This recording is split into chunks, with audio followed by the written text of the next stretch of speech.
The book is Not the Mom, and the author is Asim Butt.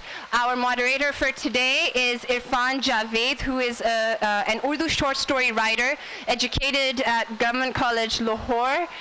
He writes in various Pakistani newspapers and literary magazines, and he also has a book of short stories titled Coffee Home. Over to you, sir.